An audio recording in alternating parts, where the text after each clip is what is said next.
Chaos continues to erupt in the Trump administration, not only because of the scandals that they are causing, not only because of the incompetence that leads to those scandals, but they don't know how to respond to them. There is no cohesive message. There is no one organizing within this administration. And thus, we see a civil war erupting within MAGA in the White House on how to respond to a whole host of issues. And two of the issues that Americans are most upset with right now, that is Donald Trump's attack on Medicaid and Signalgate. It is causing so many problems that I'm really going to enjoy talking to y'all about. But before we get into that, if I could quickly ask you to leave a like on this video, and if you haven't already and you enjoy our channel, to hit that subscribe button. It goes a long way, and it really does mean a lot to me. Now, before we can get into how both of these scandals are causing a MAGA civil war in the White House, of course, we got to get a little bit of context, first with Greg Kazar, and then we're going to take a look at something Donald Trump said recently.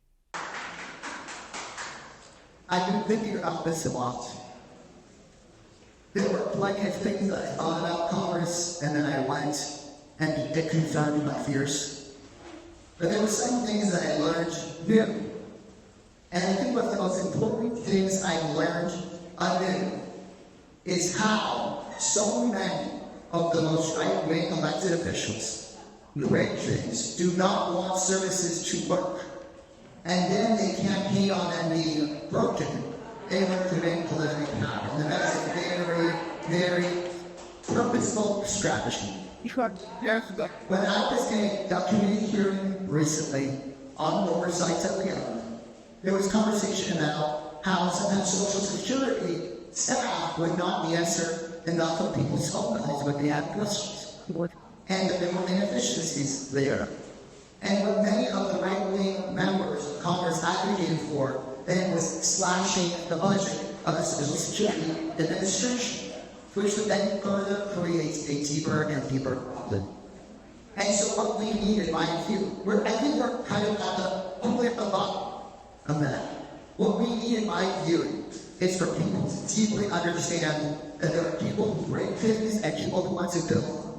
And building things and making things better is necessarily hard. It's much easier for me to smash this iPhone on the break. It's a lot of smart people to bring together.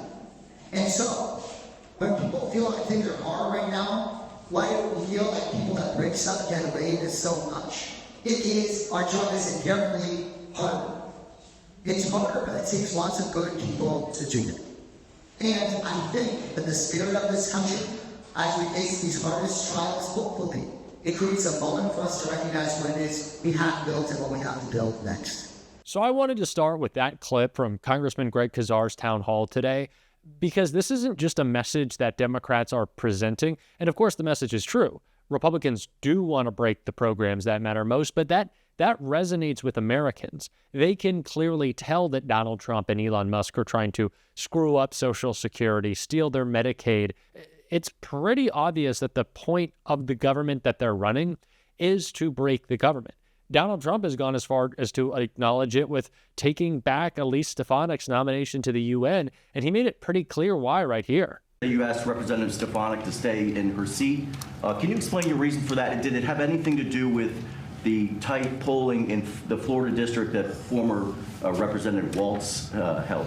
Well, I think we're doing, I think we had, as you know, we have a few elections going on. And she is phenomenal, number one. She is a friend of mine, and she was going to go to the United Nations. And I said, look, there's a lot of room for doing that or something else. But she's very popular in her district, and I didn't want to take a chance. I don't even know who else is running.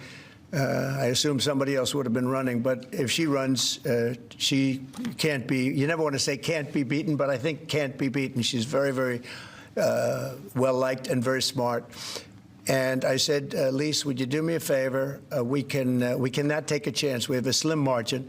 We don't want to take any chances. So with all of that in mind, with the message that Democrats are presenting and that is breaking through to Americans, with Donald Trump concerned about what that message will actually turn into with upcoming special elections and his worry over his shrinking majority in Congress, it's pretty clear that MAGA has to respond to this somehow.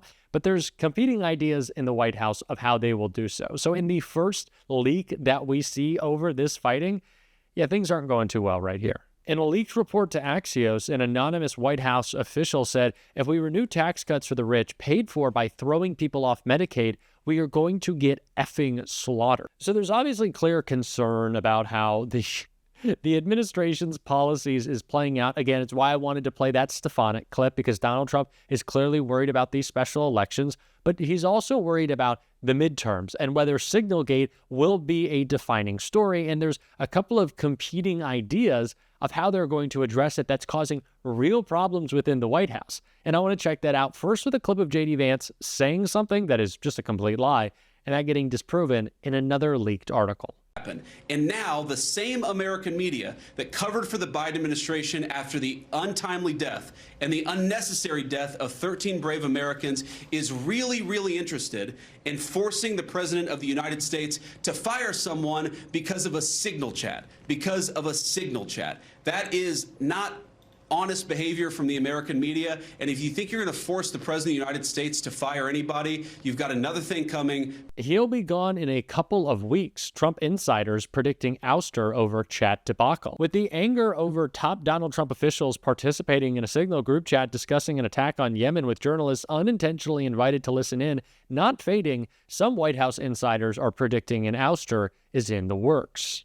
According to a report from Politico, on Wednesday, White House Chief of Staff Susie Wiles and Vice President J.D. Vance met with Donald Trump in the Oval Office to counsel him on relieving National Security Advisor Mike Waltz of his duties for including the Atlantic editor-in-chief Jeffrey Goldberg to participate in their chat conversation. While there are calls from Democrats for Trump to fire Defense Secretary Pete Hegseth for blabbing details about the attack in Yemen on Houthi rebels before it happened, it appears that it is Waltz, a former GOP House member, who is on the hot seat with Trump. The report notes that at the Wednesday meeting, it was proposed that Waltz be shown the door, but there are fears among insiders that Trump will look weak for bowing to demands for someone to be fired. Despite simmering anger directed at the National Security Advisor from inside the White House, Waltz still has the job 5 days after The Atlantic first published its explosive story on the Signal chat.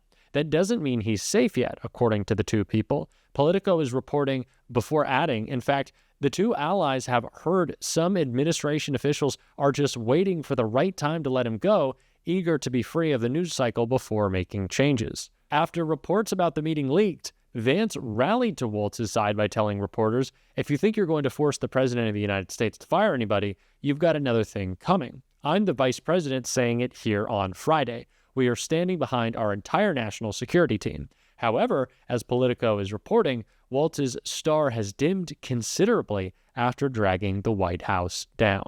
So Vance is saying one thing in the meeting. He's saying one thing, a different thing to the media. We see debating in the Trump White House if they should fire Waltz. Trump doesn't want to, but he also maybe kind of does. There's a back and forth over their agenda. Things are crumbling. No one's on the same page. We're seeing leaks to the press, something Donald Trump hates, something Donald Trump detests, something Donald Trump said that people at the Department of Defense, and Pete Hegseth as well, could be jailed for doing when we saw that leak about Elon Musk getting war plans with a potential conflict with China. It's like, everything is falling apart for them. And there's all this turmoil, all this debate, all this anger. It just really proves out that this administration is always going to be about chaos because they're so stupid.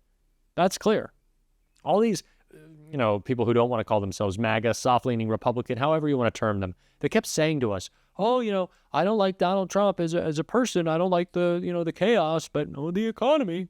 Well, now the economy is garbage like it was at the end of Donald Trump's first term when he crashed it, by the way, and the chaos is still there. So what is it that you like? The racism? Probably. The xenophobia? The bigotry? I think that's what you like, and maybe you should just admit it. But all of this is backfiring on them. And Mark Kelly is certainly making sure we don't forget calling it all out right here. What do you make of the lying? I really find this part, in some ways, some of the most unnerving. I mean, to say it's not classified, it's like, well, the timing and of a I'm not even sure what they mean by that. Maybe they meant because it doesn't say secret or top secret on the signal chain.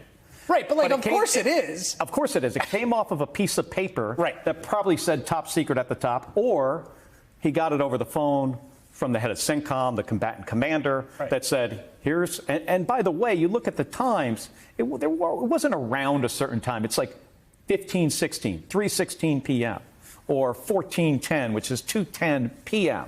These are exact times that came from a plan. Now they're saying, well, these aren't war plans.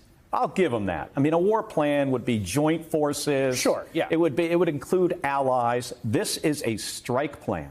These plans, by the way, are also planned by those pilots that are in the cockpit. So they planned the strike. Right. They communicated it to leadership. It got approved. And then the Secretary of Defense decides to throw it out on an unsecured platform, which, by the way, could have gotten to the Russians, could have gotten to the Iranians, and ultimately to the Houthis. It also struck me that Jim Himes, Democratic congressman, said this the other day, that, like, there was no real reason to do it. That it was almost kind of showing off. Like, he didn't have to send that 100%. way, right? Is that right? Or he could have sent it afterwards. Right. If that would have come out 15 minutes after those airplanes got back to the aircraft carrier, those guys were safely aboard. If you want to send that stuff out, fine. That information is not valuable to anybody anymore, not really. But to do it beforehand is such a disservice to what these guys are about to do. And I'm confident, I'm sure their spouses are upset. It is risky to go fly an airplane into enemy territory and try to get bombs on target and then get out before you get shot down. And now you have the guy in the highest position in DOD is making that job potentially making that job so much harder for you. There is reporting today that he's hired his brother at the Department of Defense, Pete Hegseth, To do, liaison, I think, is what he's doing. what's his brother's background? I think he might have had a podcast company. Don't quote me on that. I think that's what it was. This is a guy who said he's going to bring Merritt back to the Department of Defense, fired the chair of the Joint Chiefs because he was too woke, I guess.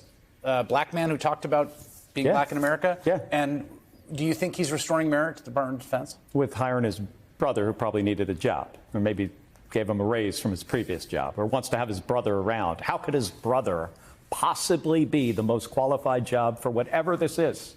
Democrats need to keep hammering this message home. Again, no one wants a senile and chaotic president who is too upset with Jeffrey Goldberg to fire Mike Waltz so our national security does not continue to be compromised by this complete imbecile. Like, hammer that message home that these people are too self-absorbed and too caught up in the personal politics of their own White House, in which they're fighting in, to make the right decision, and they never will. And as was previously mentioned in that first leak we talked about, they're going to get slaughtered because of it. Hopefully. As long as we turn out, and that's what we get to talk about every single day on this show. And if you want to support that, as always, you can hit that subscribe button, leave a like on this video, and if you stuck around to the end, you can drop a blue heart in the comments. And until next time, I'll see you soon.